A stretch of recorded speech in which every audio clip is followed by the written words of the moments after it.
Happy Memorial Day and welcome to the Liz Wheeler Show. It's a celebratory day, but to me it's also a somber day because Memorial Day is not just like the 4th of July. There's similarities, but they're not exact. Memorial Day, we remember the men and women of our military, past and present, who have paid the ultimate sacrifice in order that we should enjoy the freedom and the liberty to do what we do on this show and to provide for our families and to worship the God that we choose.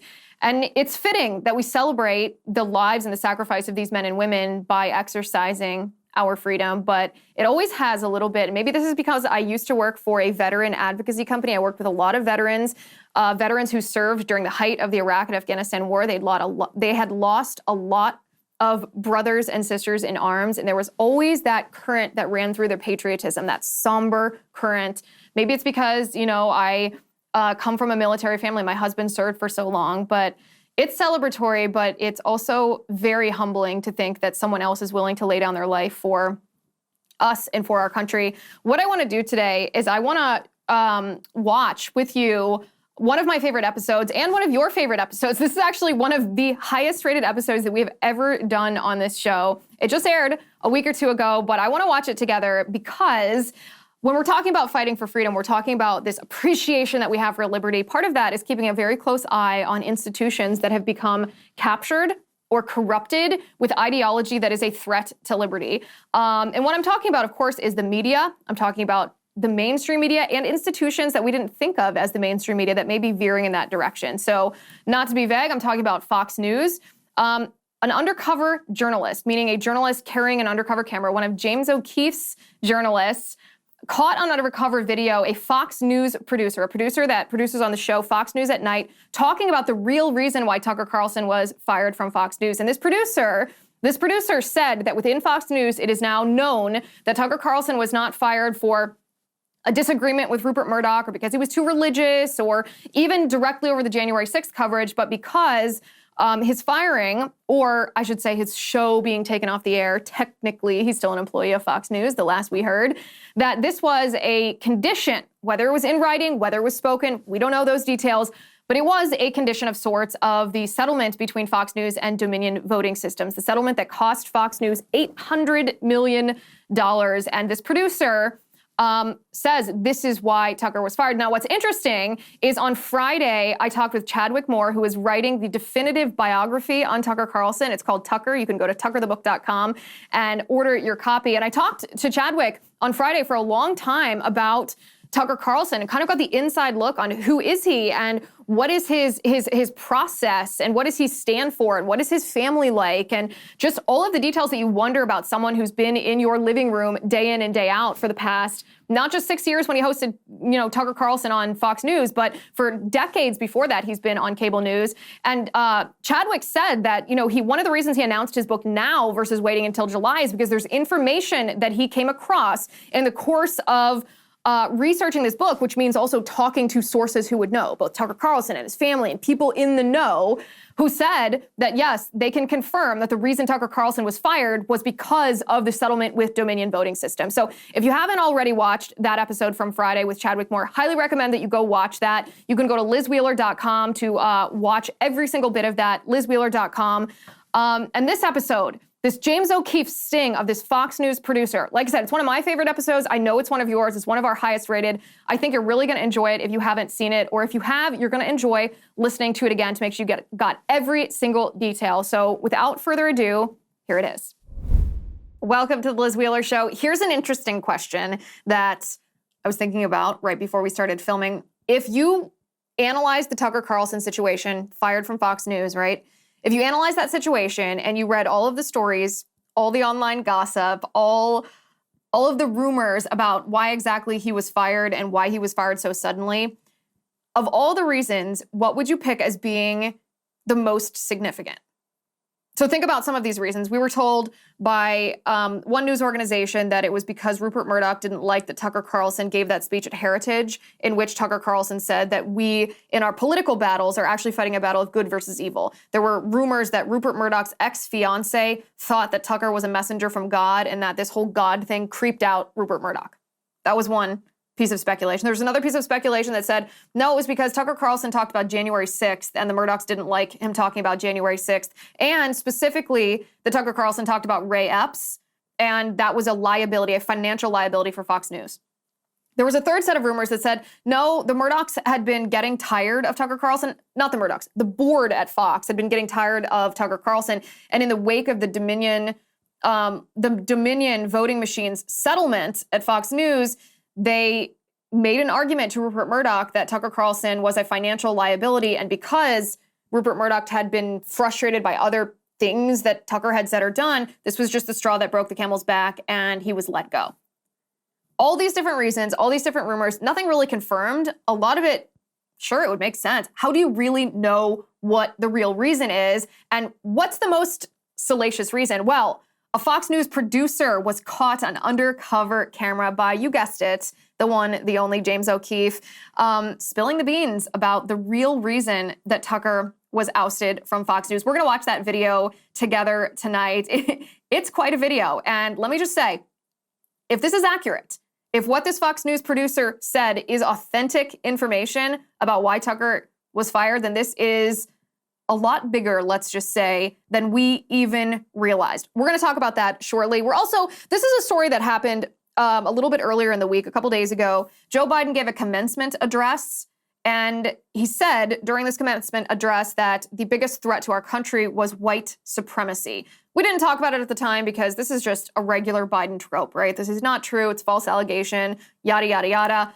Wasn't worth talking about. However, there's been a development in this story that I do think it's really important to address. We're going to talk about that. We're also going to talk about, there's a new Gen Z breakup method that's incredibly weird, incredibly toxic. I'm laughing just because Gen Z, my goodness, these people can't get anything right. We're going to talk about it. It's called delicate dumping. We're going to break down what that is and so much more. So let's get to it.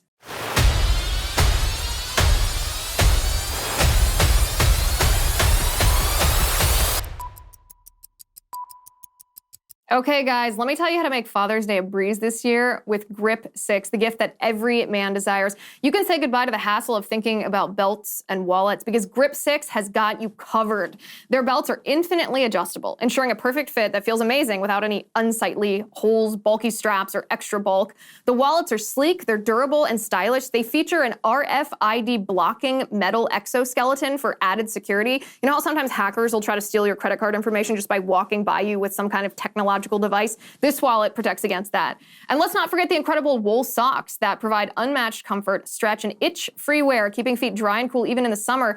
Spread the word, gentlemen. Inform your wives that Grip 6 is the answer for your Father's Day gift. You deserve the best wallets, belts, and socks that are available. When you choose Grip 6, you're not just buying exceptional products. You're also supporting American strength, industry, and ingenuity. Discover the excellence for yourself at grip6.com/Liz. That's grip6.com/Liz. We all want to fight against woke corporations. You can do that by going to grip6.com/Liz.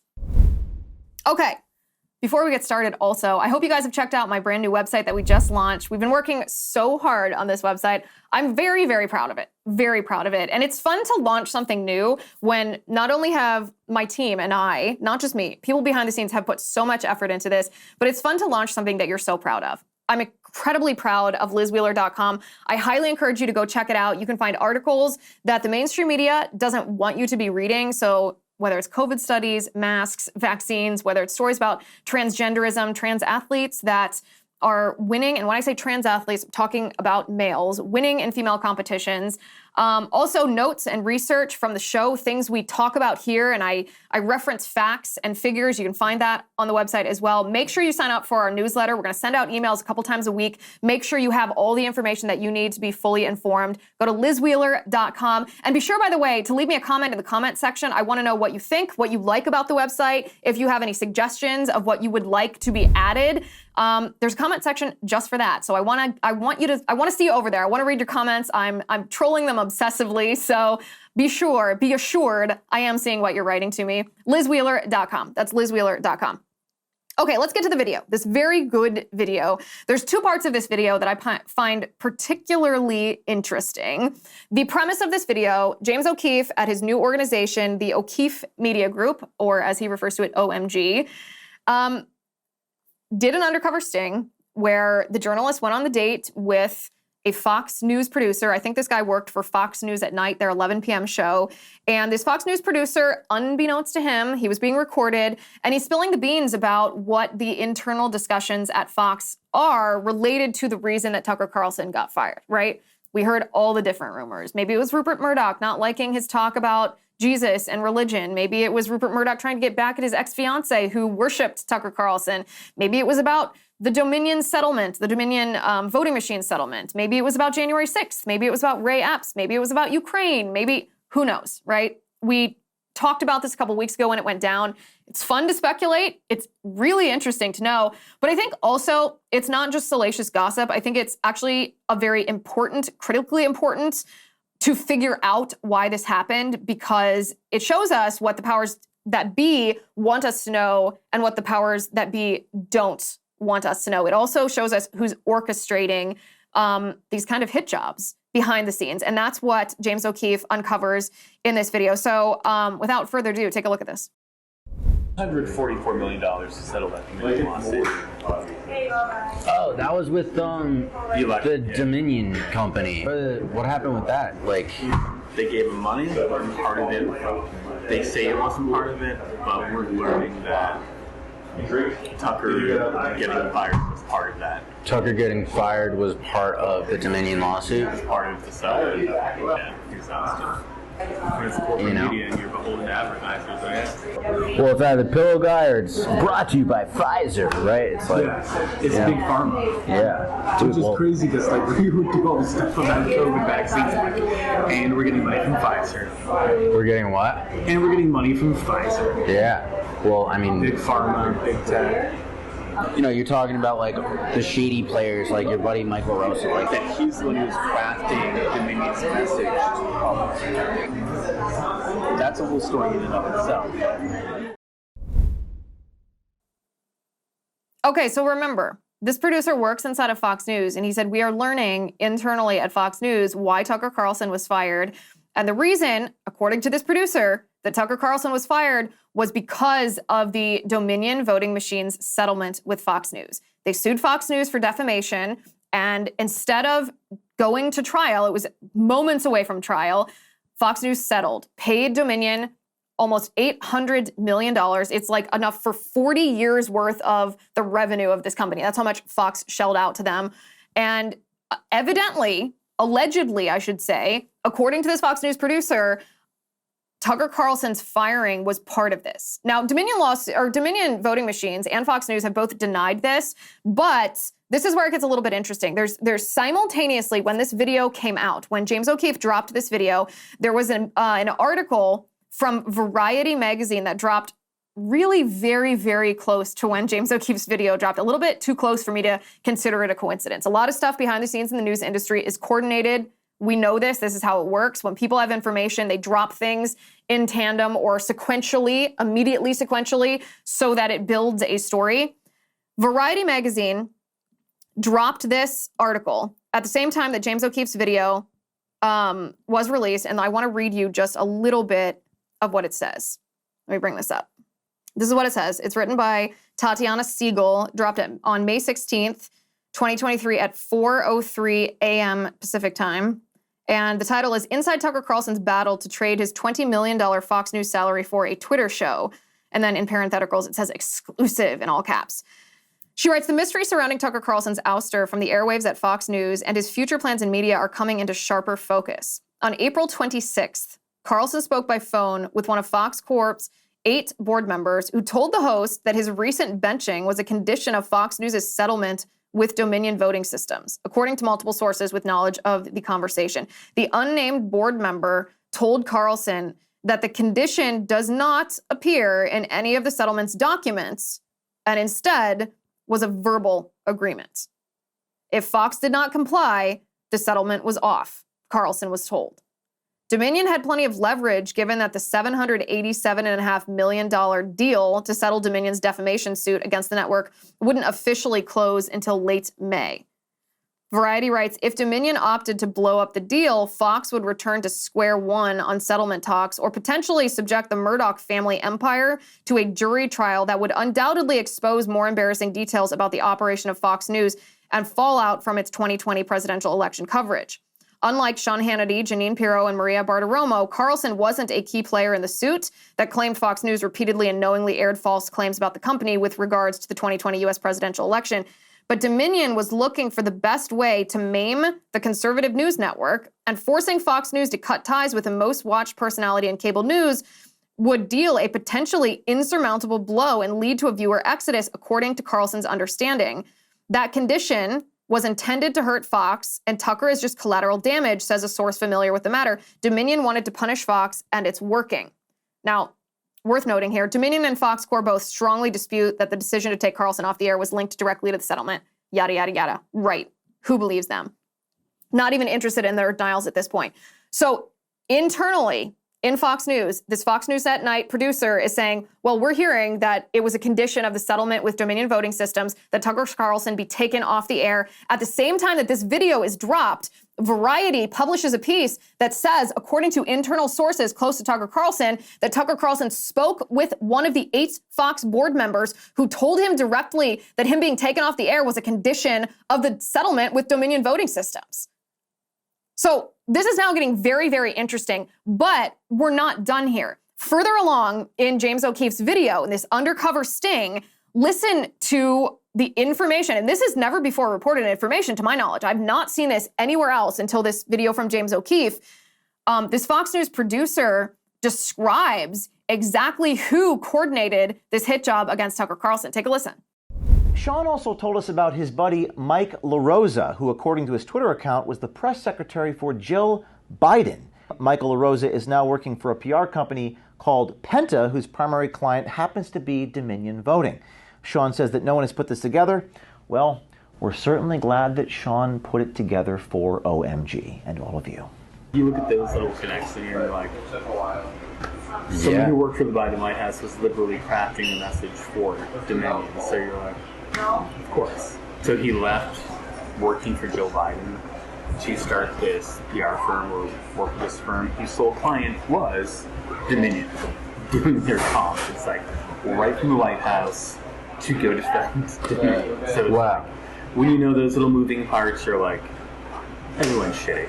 Well, so left the White House to literally go take down the news outlet that was being unfavorable to his boss. No one's talking about that. You know, you're talking about like the shady players, like your buddy Michael LaRosa. Like, what is, you know, like it's kind of public out there that he's like at this Penta group. He worked for Joe Biden. No one's put it together. You said he was pulling the strings. What did you exactly mean by that? You know, like with this, that he's the one who's crafting Dominion's message to the public. That he's running their to who? To the media. To the media.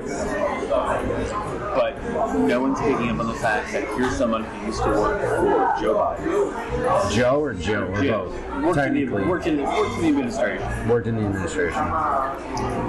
Going after a voting company. Working with a voting company to take down Fox News segment. That's a whole story in and of itself. This is the biggest bombshell of the entire story of Tucker Carlson being fired. This is actually bigger than Tucker Carlson being fired. This is the smoking gun of all smoking guns. Guys, you have to get 4 Patriots. Let me read you this. In a startling description, the UN food chief warned the world with the word that we are knocking on famine's door. Those are his words. He called what we're facing a perfect storm of a perfect storm. And he's not alone issuing this kind of warning. Barron's published that, quote, a food shortage could be coming even in the U.S. And farmers see it too. John Boyd Jr., who is a 4th-generation farmer, told Fox News that, quote, we're going to see empty food shelves coming in the next months.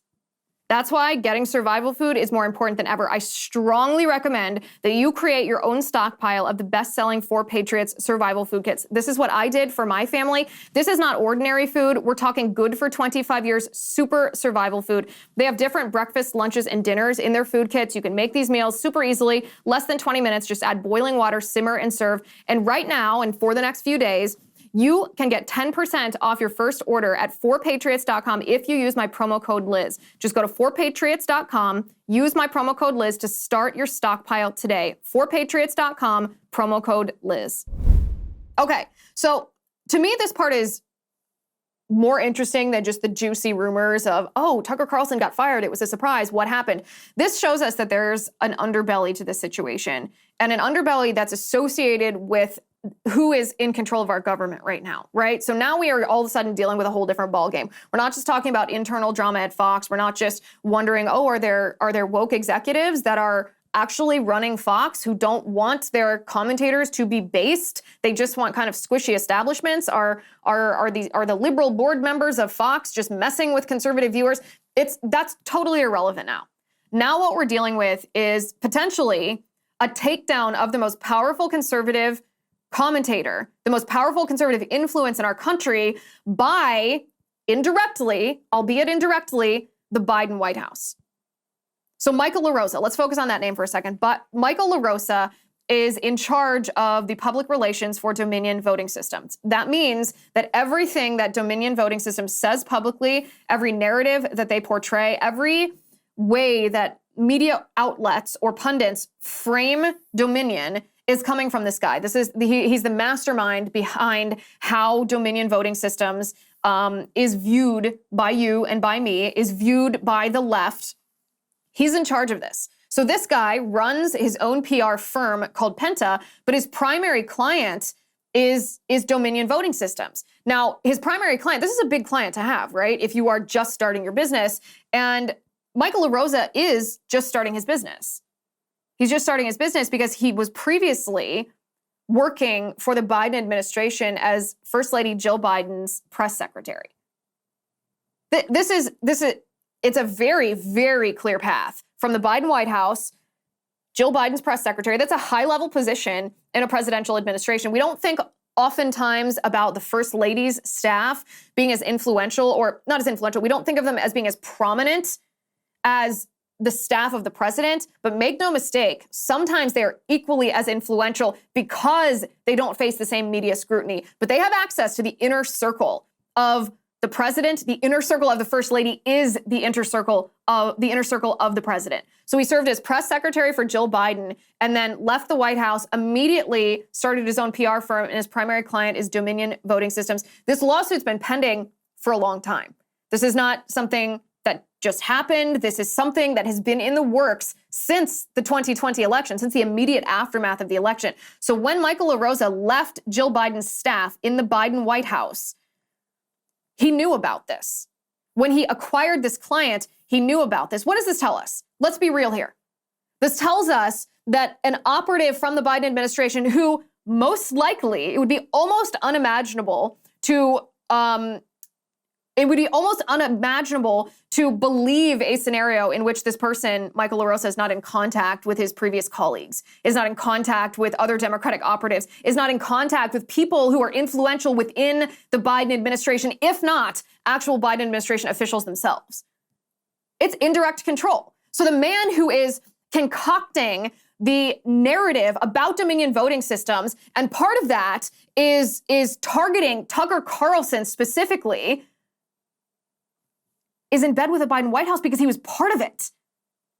Again, this is so much bigger than the juicy rumors. It's so much bigger than, oh, was Rupert Murdoch's ex-fiance, did she like Tucker Carlson? Was Rupert Murdoch uncomfortable with Jesus? Literally, I do not care about that anymore. We have now a situation that is 100 times bigger than that. We have a situation now where a hit job potentially that the White House was in the know about to take out the biggest conservative influencer in the country was effective.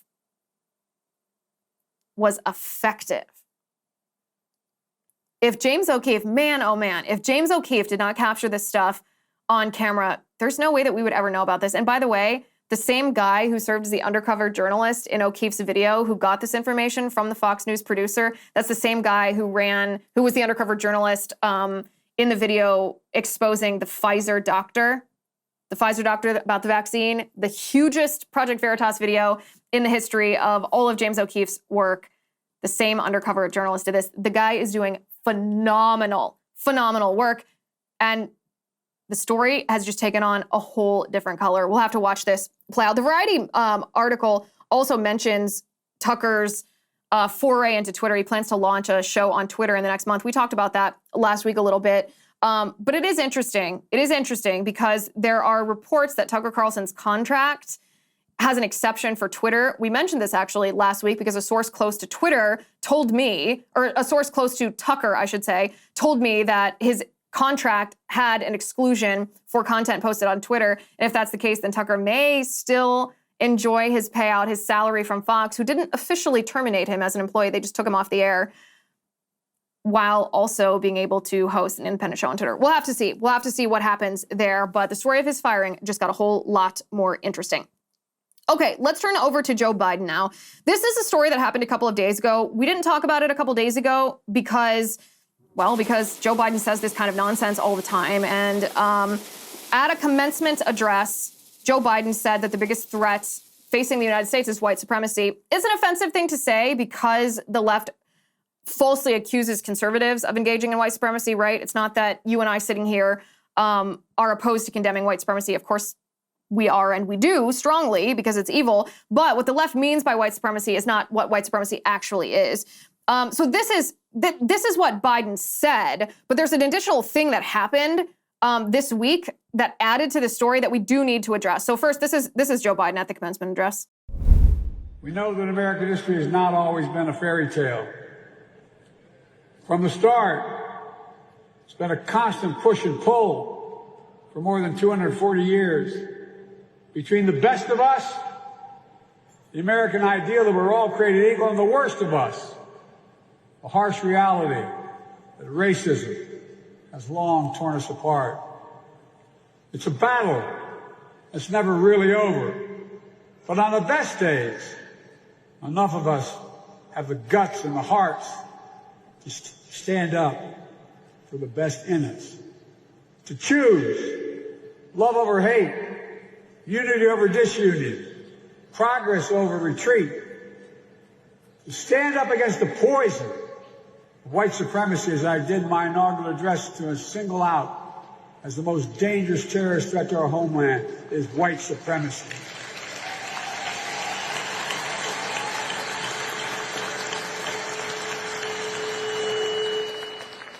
And I'm not saying this because I'm at a black HBCU. I say it wherever I go. To stand up for truth over lies, lies told for power and profit. To confront the ongoing assault to subvert our elections, suppress our right to vote. Okay, so like I said, this happened a couple days ago. We didn't talk about it then because, another day, another uncomfortable comment from Joe Biden. I'm sorry to say, even with a daily show, every single one of Biden's idiotic comments does not make the cut into the final show here. But then we had a development here. So Mehdi Hasan, who hosts a show on MSNBC, he's very far leftist. He tweeted this. He said, "It's very simple. If you're not a white supremacist, you really shouldn't get annoyed or upset when the president condemns white supremacists." This tweet went insanely viral. It was viewed by almost 1.5 million people on Twitter. And I saw this tweet. I saw it probably half a dozen times before I sat down and really put my brain to this. And I'm looking at this tweet and I'm like, well, this is interesting because if there's an actual white supremacist in our country, literally every single person in our country condemns this, right? If there's an actual act of white supremacist terrorism in our country, every single person reacts negatively, as we should. Because we're actually very fortunate to live in a country where in the space of approximately 100 years, the number of people who actually hold a white supremacy ideology has shrunk to near zero. Statistically, it's zero. It's like 0.1% of people in our country have racialized views or view white people as racially superior, right? 0.1%. Compare this to the racial history of our nation. There are times in our nation where white nationalist or white supremacist views were more prominent than they are now. And we are very fortunate that in the space of just a few decades, just a couple of generations, this has been almost entirely eradicated from our nation. Institutionally, it has been entirely and completely eradicated, but even individually, This is such an uncommon, such a freak, such a fringe view that it does not deserve to be given attention. But of course, this is not what Mehdi Hasan means. Mehdi Hasan does not mean individuals who view, white individuals who view black individuals or brown individuals as inferior because of the color of their skin. That is not how the left defines white supremacy. So this is actually something, it's a very important point to understand. When the left says, well, unless you're a white supremacist, you wouldn't have any problem with the president condemning white supremacy. The first question that we need to ask is, okay, leftists, well, what is white supremacy? Guys, I have Cozy Earth sheets on my bed right now. And the reason that I tell you this is I travel a lot for work, right? And one of the super sweet things that my husband does for me every time I get home from a trip is he changes the sheets on the bed so that they're fresh. And you know how good that feels, especially after a long, usually a work trip, a long day of travel. And this last trip that I got home from, voila, there were Cozy Earth sheets on my bed, and I was delighted because they're so soft and they're so luxurious, and I am not alone in feeling this way. There are literally thousands of customers who have left 5-star reviews just like mine on Cozy Earth's website. Case in point, here is a review from Hallie. She said, honestly, the best sheets we've ever had. Absolutely a dream to slip into each night. Everyone deserves to splurge on these sheets. You'll have no regrets. As you know, I could not agree more, and Cozy Earth offers a 100-night sleep trial so you can sleep on it. You can wash it, you can try it out, and if you're not completely in love, you can just send it back for a full refund. Cozy Earth bedding is temperature regulating, which is my favorite part, so you can sleep at the perfect temperature all year round. Right now, you can save up to 35% on Cozy Earth. Just go to cozyearth.com/Liz35 and be sure to enter my promo code Liz35 at checkout to save up to 35%. That's cozyearth.com/Liz35. Okay, so the first question that we should ask as conservatives after we read this tweet from Mehdi Hasan that says it's very simple. If you're a white supremacist, you shouldn't get really annoyed or upset when the president condemns white supremacists. The first thing we should say is, okay, but what is white supremacy though? Define it for us. Tell us exactly what you mean when you say this phrase. Because we will find in the answer to this question that the answer that the left gives is very, very different than the answer that the right gives. And it has nothing to do with the right holding any kind of negative views on people with other skin colors. The right is made up of people of all skin colors, as is the left. The right's definition of white supremacy is any kind of racial superiority ideology. The left's definition of white supremacy has nothing to do with that. The left's definition of white supremacy, they redefine words. We know they redefine words for a purpose so that they can hijack an ideology like actual white supremacy that almost everyone universally condemns, that barely exists, statistically insignificant in our nation. Statistically, 0 people in our nation hold this view.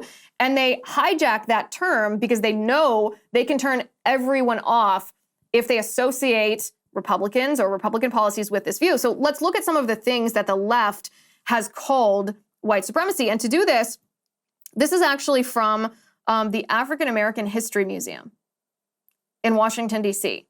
They published at one point on their website a little handout called Aspects and Assumptions of Whiteness and White Culture in the United States. And they list, among other things, rugged individualism.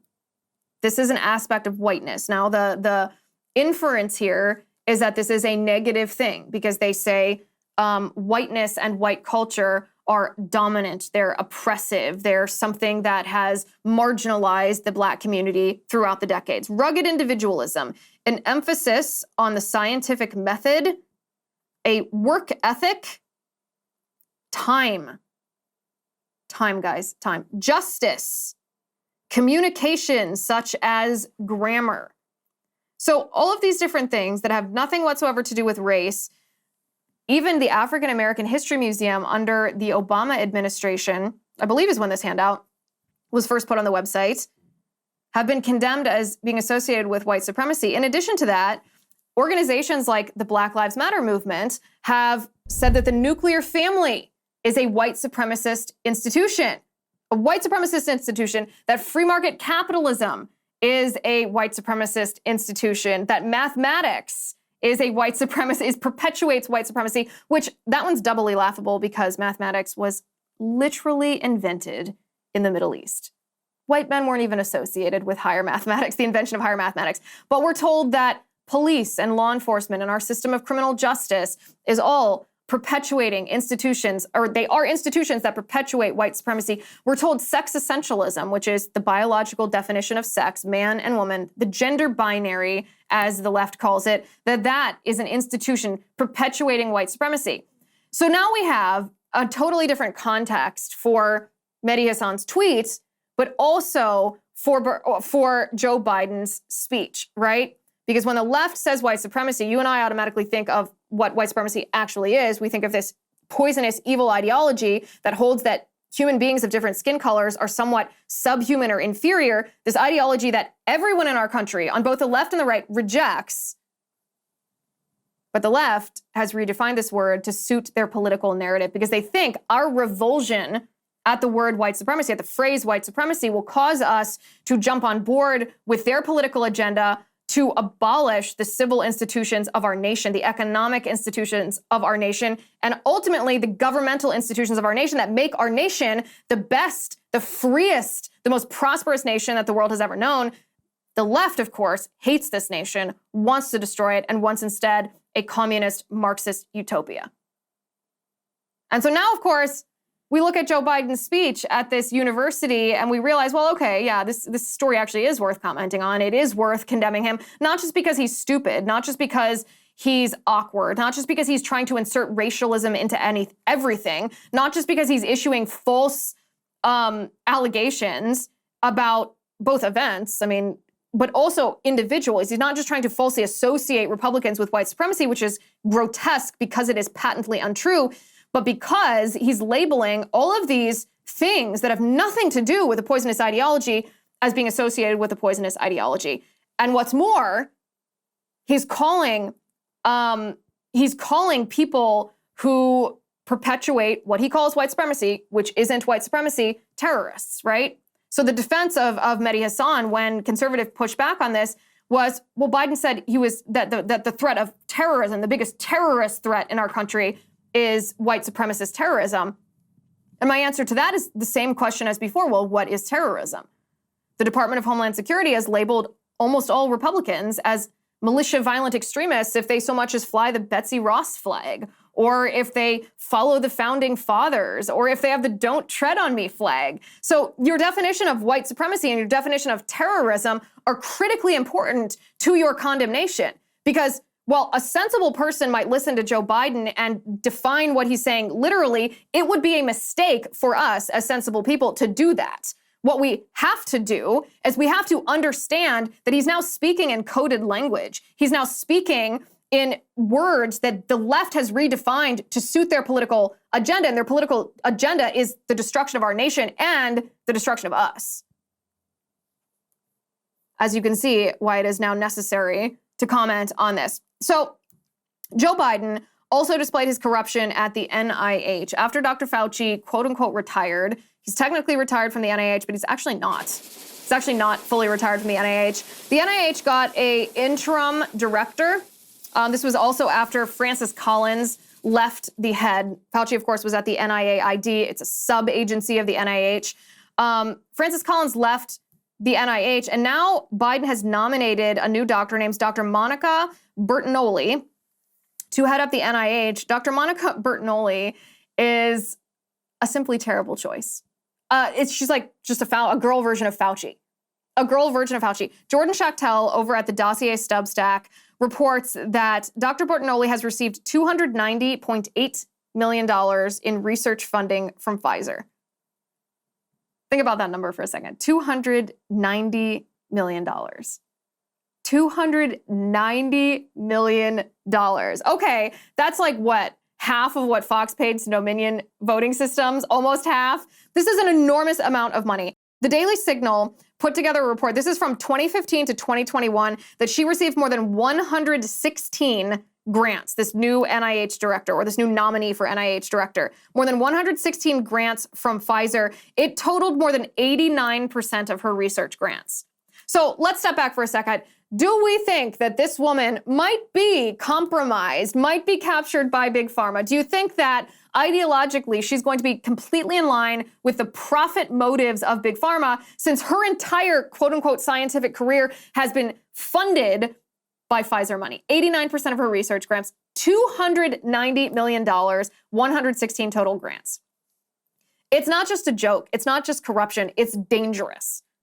It's dangerous. She is part of this administrative state revolving door that exists between big pharma and the regulatory agencies of the executive branch of our federal government that's supposed to hold big pharma accountable to science and to reality and to protect human beings from harm inflicted by companies who don't care about us and just want to profiteer off of convincing us to take harmful products, or convincing a government to mandate harmful products that big pharma then profits up from.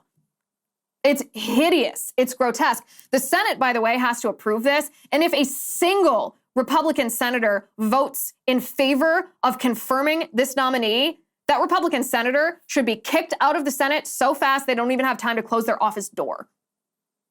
A single Republican senator, you should reach out to your senator. You should make sure, get them on record telling you that they will not, under any circumstance, vote to approve this woman. Under any circumstance. I will be watching with hawk eyes to see if a single Republican senator, even Democratic senators, I know Democratic senators are vote en masse typically, but there are a few independently minded Democratic senators who ought to understand the danger of the big pharma, big government collusion.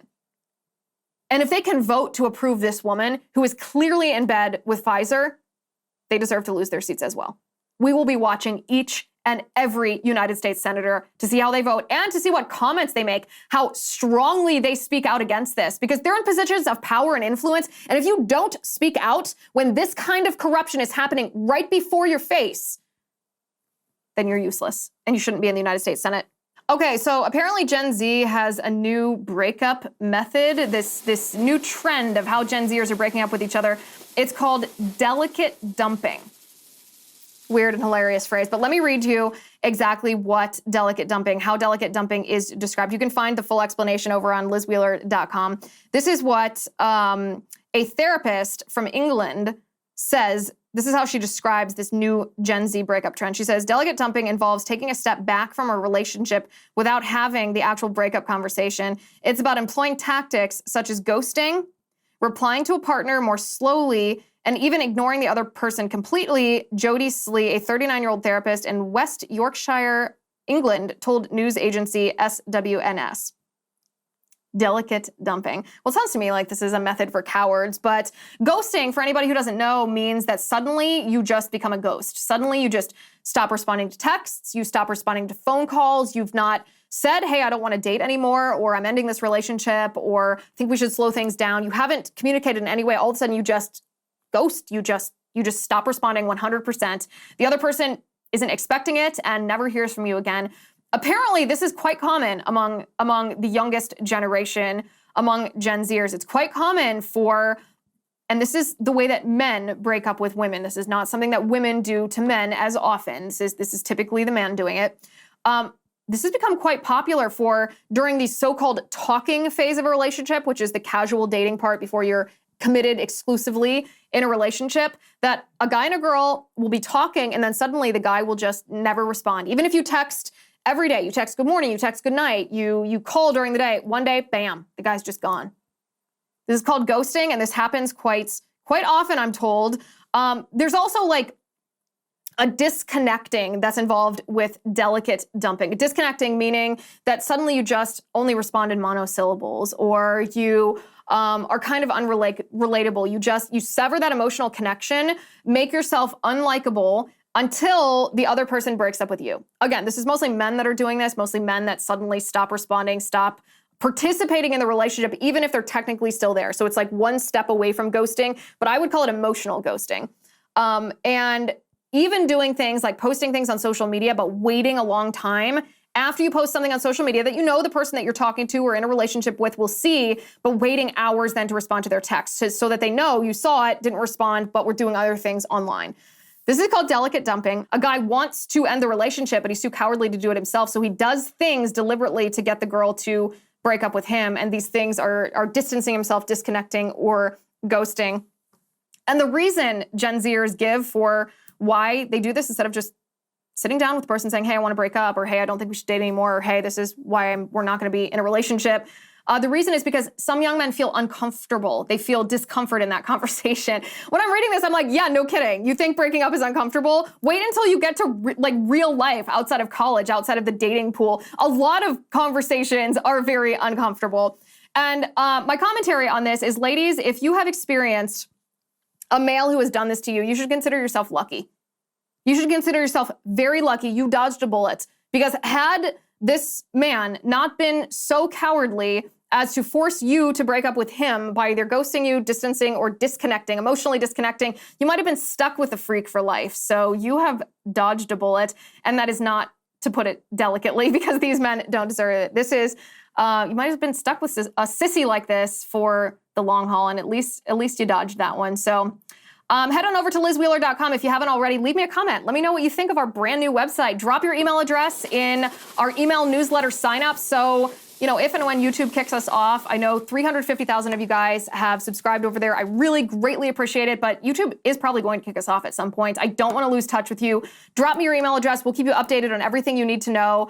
Just go to lizwheeler.com. Thank you for watching today. Thank you for listening. I'm Liz Wheeler. This is The Liz Wheeler Show.